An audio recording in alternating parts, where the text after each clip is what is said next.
편히 쉬셨습니까? 11월 5일 목요일 새벽기도에 시작합니다. 찬송가 419장 부르시겠습니다. 주 날개 및 내가 편안히 쉬네. 찬송가 419장입니다. 주 날개 및 내가 편안히 쉬네. 밤 깊고 비바람 불어쳐도 아버지께서 날 지켜주시니 거기서 편안히 쉬리로다. 주 날개 밑 평안하다. 그 사랑 끊을 자니뇨.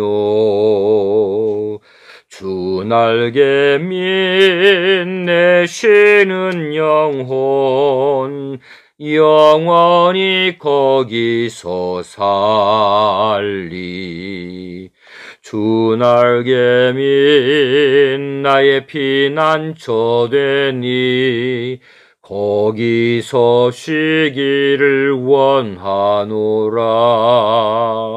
세상이 나를 외롭지 못하나 거기서 평화를 누리리라.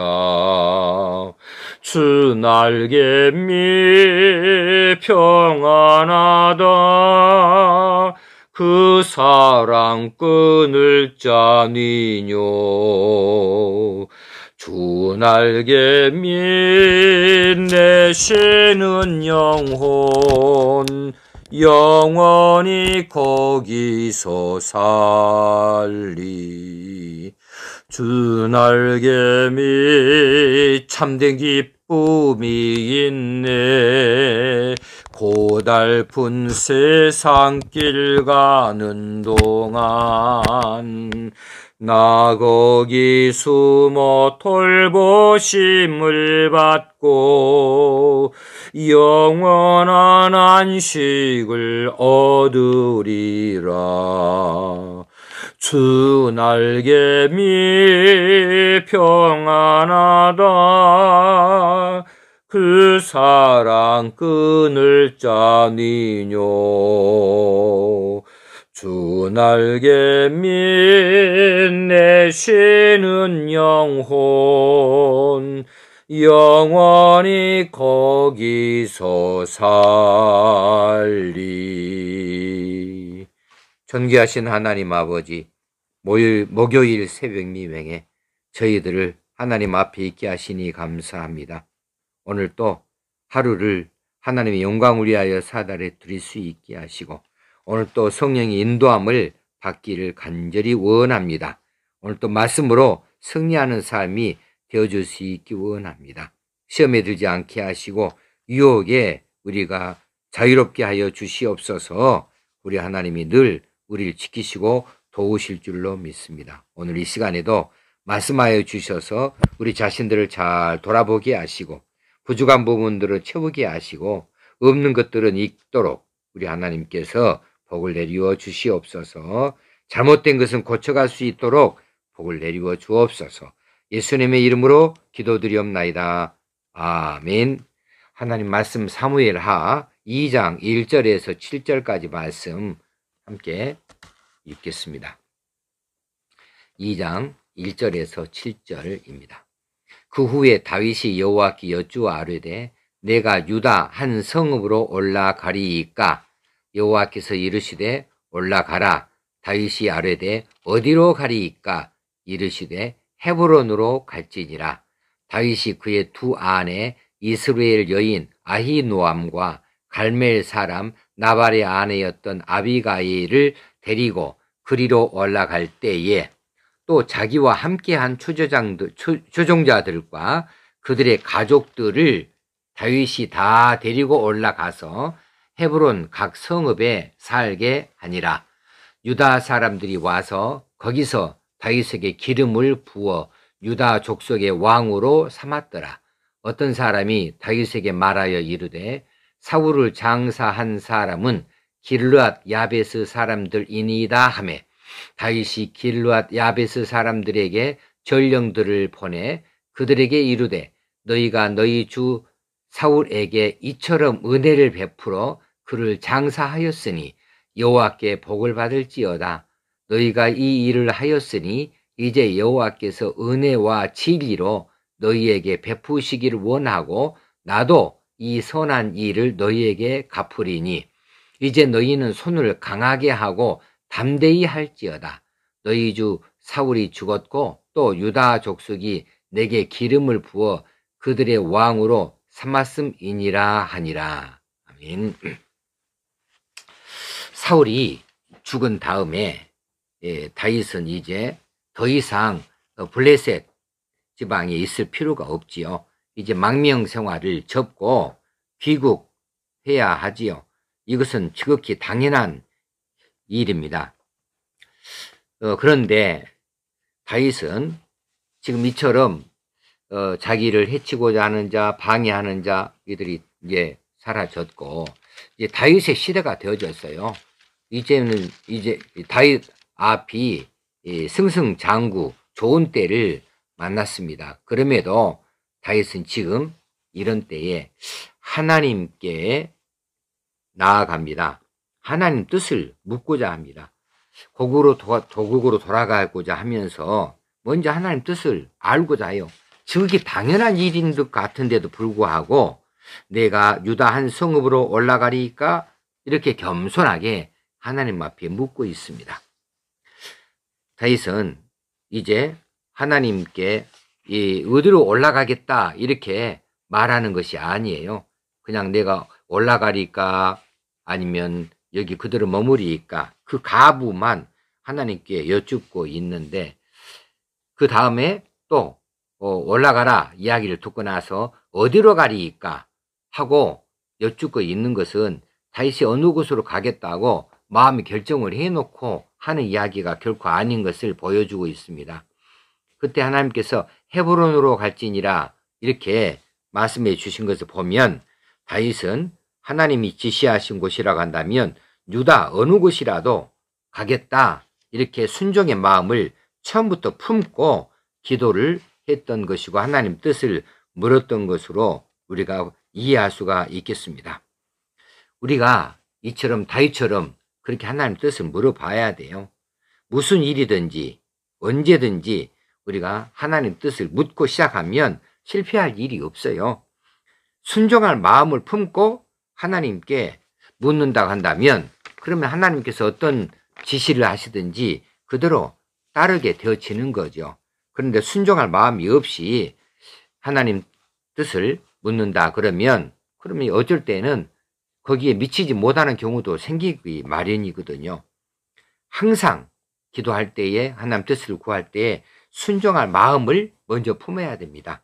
하나님께서는 어떤 뜻을 가지고 있는지 또 내가 어디를 가기를 원하시는지 어떻게 행할 것인지에 대해서 하나님께 다 전폭적으로 맡겨드리고 나는 순종하겠습니다 라는 자세를 가지고 하나님께 여쭙는 것이 우리들이 해야 할 바인 것 같습니다.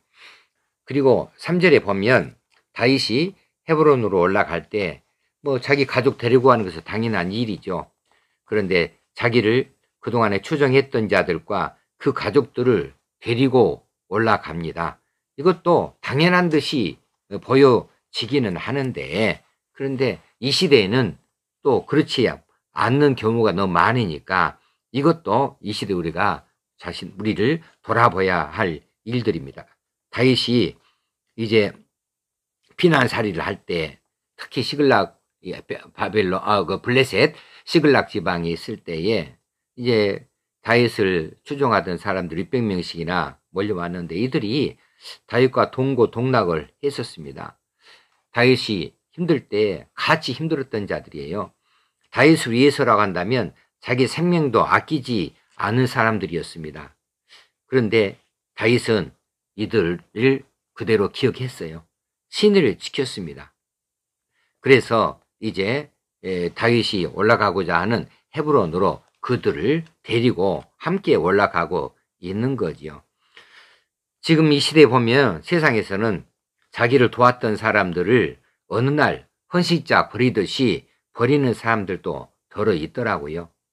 어떤 사람이 어떤 작은 그 공장을 하나 차려가지고 일을 시작할 때 직원들이 와서 헌신적으로 일했습니다. 밤새도록 일했습니다. 땀을 많이 흘렸습니다.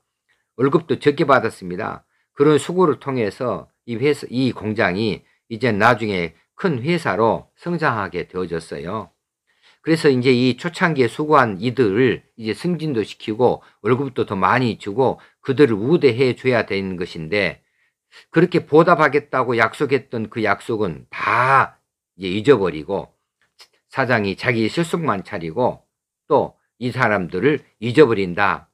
혹시는 이제 토사구팽이라고 다 써먹었으니 이제 너희들 필요 없다. 이렇게 해서 내팽개치는 사람, 이런 사람들도 덜어 있거든요.